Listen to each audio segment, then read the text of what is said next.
Auzubillahiminash-shaytanir-rajim. Bismillahir-rahmanir-rahim. I am Kashif Riaz and you are watching my YouTube channel Physics with Kashif Riaz.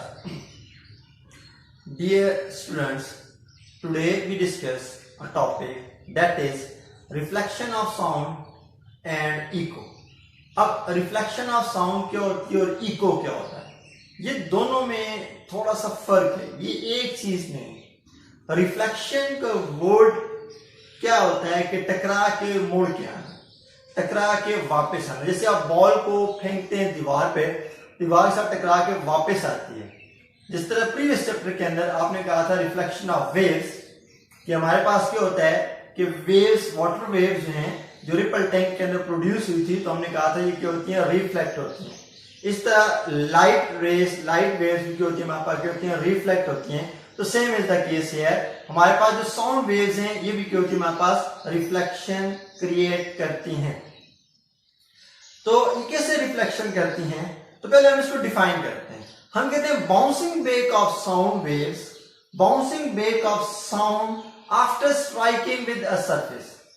आपने आवाज लगाई है, बोलना start किया है, तो आपकी आवाज किसी चीज के साथ टकरा के वापस आई है, that is known as reflection. आवाज का किसी चीज के साथ टकरा के वापस आना, ये हमारे पास क्या कहलाता है, रिफ्लेक्शन ऑफ साउंड कहलाता है।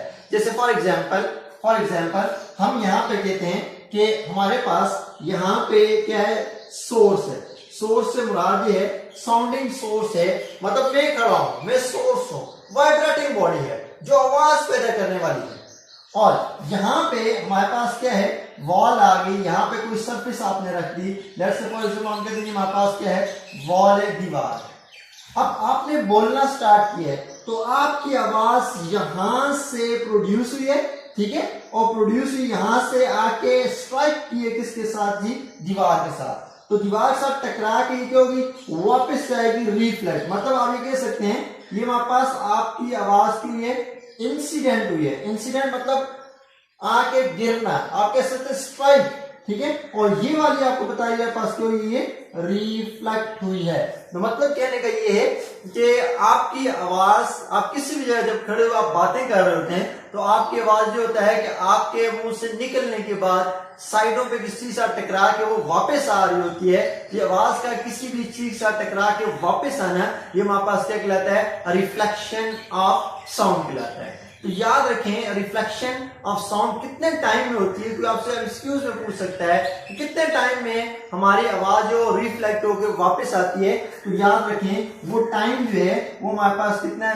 0.1 सेकेंड है। मतलब इतने टाइम में, 1 सेकंड में नहीं है, ये 0. जैसे मैंने बोलना स्टार्ट किया है तो मैंने आवाज निकाली है, उस आवाज के जाकर टकरा के वापस आने में कितना टाइम लगा है, 0.1 सेकंड में। मतलब इतने कम वक्त में आवाज प्रोड्यूस होने के बाद रिफ्लेक्ट हो जाती है 0.1 सेकंड के अंदर। अच्छा, अब आपसे कोई क्वेश्चन कर सकता है कि आपके पास आवाज जो है वो अगर 0.1 सेकंड में वापस आई है, तो आपके पास अगर आवाज 0.1 सेकंड में वापस आई है, तो जो सुनने वाला बंदा था वो आपसे कितनी दूर है, तो आप ये भी फाइंड आउट कर सकते हैं। देखें, सपोज हमने कहा कि यहां से, और ये आपके पास क्या है, सोर्स है, वाइब्रेटिंग बॉडी है, यहां से इसकी आवाज आके यहां पे टकराई है और फिर ये वापस की है। तो आप देखें आपकी आवाज ने कितना फासला कवर किया, ये और फिर यहां से ये वापस आ गई, ठीक है। अब एक चीज तो हमें पता है, जो हमारे पास स्पीड ऑफ साउंड है वो कितनी है, 332 मीटर पर सेकेंड है। ये इसको आप ये भी कहते हैं 334 मीटर पर सेकेंड। ये थोड़ा सा ऊपर नीचे हो सकती है वैल्यू, लेकिन कंफर्म हम ये कहते हैं 332 मीटर पर सेकेंड है। अच्छा, अब देखें आवाज 332 मीटर पर सेकेंड की रफ्तार के साथ ट्रेवल की है यहां तक, कितने टाइम में, 0.1 सेकेंड में। अब आपने डिस्टेंस मालूम करना है, मतलब एस आपने क्या करना है, फाइंड आउट करना है। आपका फॉर्मूला होता है v equals to s divide by t, या s equals to v multiply t। अब यहाँ पे वैल्यू पुट कर दें, s इक्वल्स टू कितना आएगा, 332 मल्टीप्लाई 0.1, यहां से इसको अगर आप कैलकुलेट कर लें ये 33.2 हो जाएगा, ठीक है। अच्छा, अब ये 33.2 मतलब आप कह सकते हैं इसी को अगर हम इस तरह 34 ले लें तो इसको 34 जब आप लेते हैं तो ये क्या है 334, यहां से आपका क्या आंसर आ जाएगा आपका 34। मतलब आपके पास वो जो ऑब्जर्वर है, मतलब आप यहाँ पे खड़े हो, आपकी आवाज यहां से आके टकरा के वापस यहाँ पे आई है, तो इसने असल में कितना फासला कवर किया है, इसने ये टोटल फासला यहां से लेके और यहां तक इसको पॉइंट ए का नाम दे दें और पॉइंट बी और ये पॉइंट सी, ए से सी आकर टकराई है, सी से बी वापस आई है, ये टोटल इसने फासला कितना कवर किया जी 34 मीटर का फासला इसने कवर किया है। ठीक है।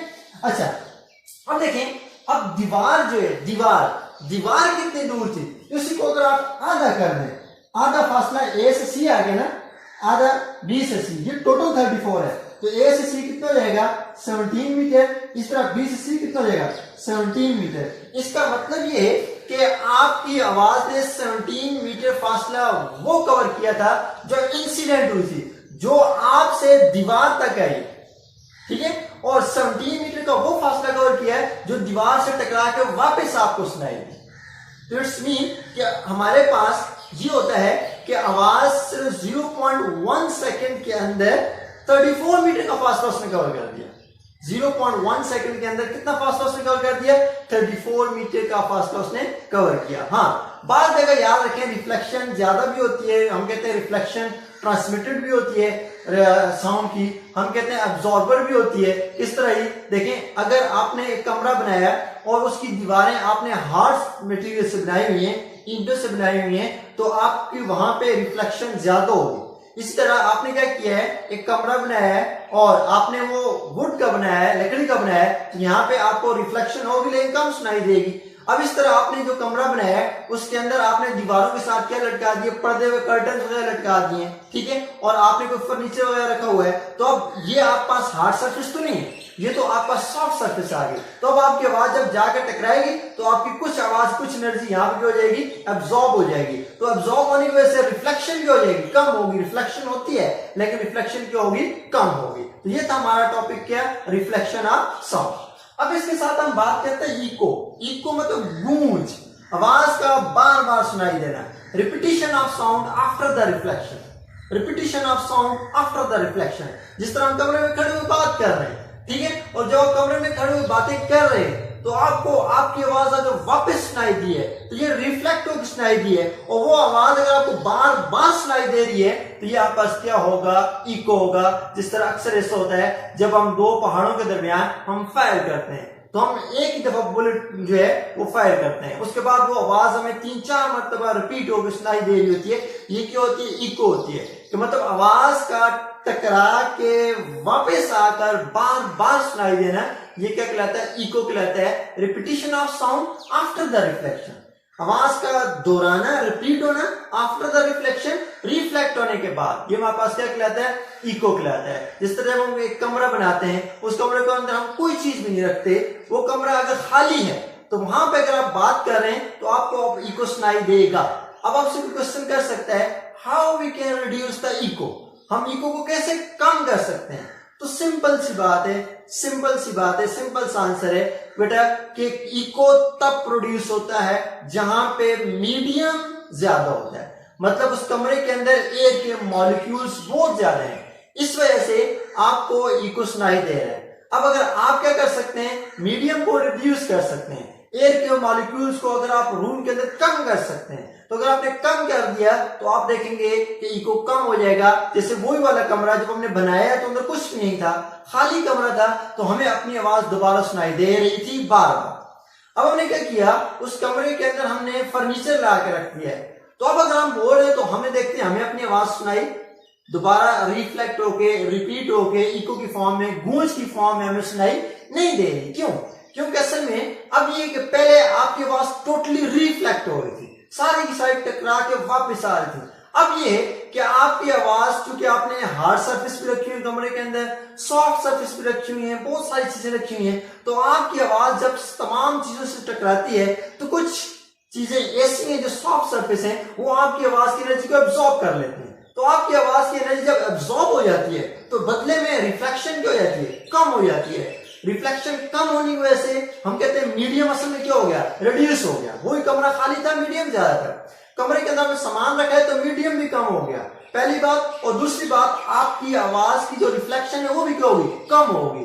तीसरी बात, आपकी आवाज जो सॉफ्ट सरफेस थी उन्होंने क्या की, एब्जॉर्ब की। ये तीन बातें होती हैं जिसकी वजह से अब आपको आपकी आवाज जो है वो रिपीट होकर सुनाई नहीं देगी। इट्स मीन इको क्या हो गया, रिड्यूस हो गया। That is all about our topic, that is reflection of sound and echo. Thank you so much for watching my YouTube channel. इंशाल्लाह एक मरतबा फिर आपके सामने एक नए टॉपिक के साथ हाजिर होंगे। अल्लाह हाफिज।